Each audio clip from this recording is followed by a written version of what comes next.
Quadrilateral security dialogue. ఈ topic గురించి కొంచెం ఇన్ఫర్మేషన్ తెలుసుకునే ప్రయత్నం చేద్దాం.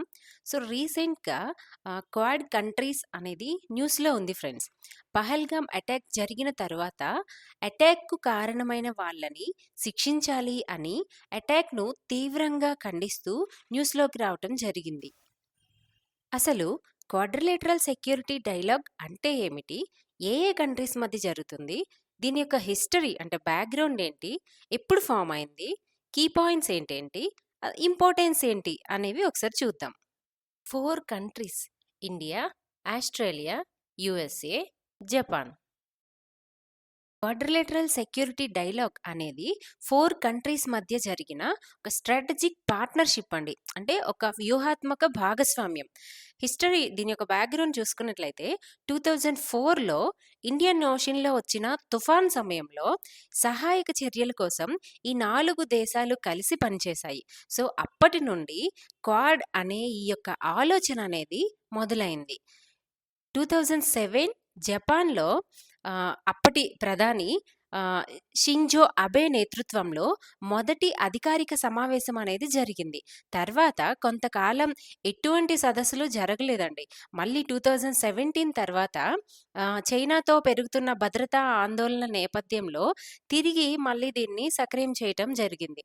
కీ ఏరియాస్ ఏంటి అనేవి చూసుకుంటే మ్యారిటైమ్ సెక్యూరిటీని పటిష్టం చేయటం, అలాగే సైబర్ సెక్యూరిటీని ప్రొవైడ్ చేయటం, క్లైమేట్ చేంజెస్ అంటే క్లైమేట్‌లో వచ్చిన చేంజెస్ నుంచి రక్షణ కల్పించటం, క్రిటికల్ టెక్నాలజీస్ అంటే 5G, ఏఐ వంటి టెక్నాలజీస్‌ని అందుబాటులోకి తీసుకురావటం, అలాగే ఇన్‌ఫ్రాస్ట్రక్చర్ డెవలప్ చేయటం, వ్యాక్సిన్‌ని తయారు చేసి వాటిని డిస్ట్రిబ్యూట్ చేయటం, టెర్రరిజం యొక్క తీవ్రతను తగ్గించే చర్యలు చేపట్టడం. చాలా కాలం నుంచి టెర్రరిజం అనేది పెరుగుతూ వస్తుంది కదండీ! సో, దాని యొక్క తీవ్రతని తగ్గించే చర్యలు చేపట్టడం. అసలు క్వాడ్ యొక్క అవసరం ఏంటి అని చూసుకుంటే, చైనా ప్రభావాన్ని సమతుల్యం చేయటానికి ఈ ఇండో పసిఫిక్ రీజియన్ ఉంది కదండీ! ఈ ప్రాంతంలో శాంతి మరియు స్థిరత్వాన్ని కాపాడటానికి, చిన్న దేశాలకు వికాసం మరియు సహకారం అందించటానికి ఈ క్వాడ్ యొక్క అవసరం అనేది ఎంతైనా ఉంది అనేది మనం తెలుసుకోవాలి. సో, 2007లో దీన్ని ఇనిషియేట్ చేసినప్పుడు జపనీస్ ప్రైమ్ మినిస్టర్‌గా షింజో అబే ఉన్నారు. ఆస్ట్రేలియన్ ప్రైమ్ మినిస్టర్‌గా జాన్ హవర్డ్ ఉన్నారు. ఇండియన్ ప్రైమ్ మినిస్టర్ మన మన్మోహన్ సింగ్ గారున్నారు.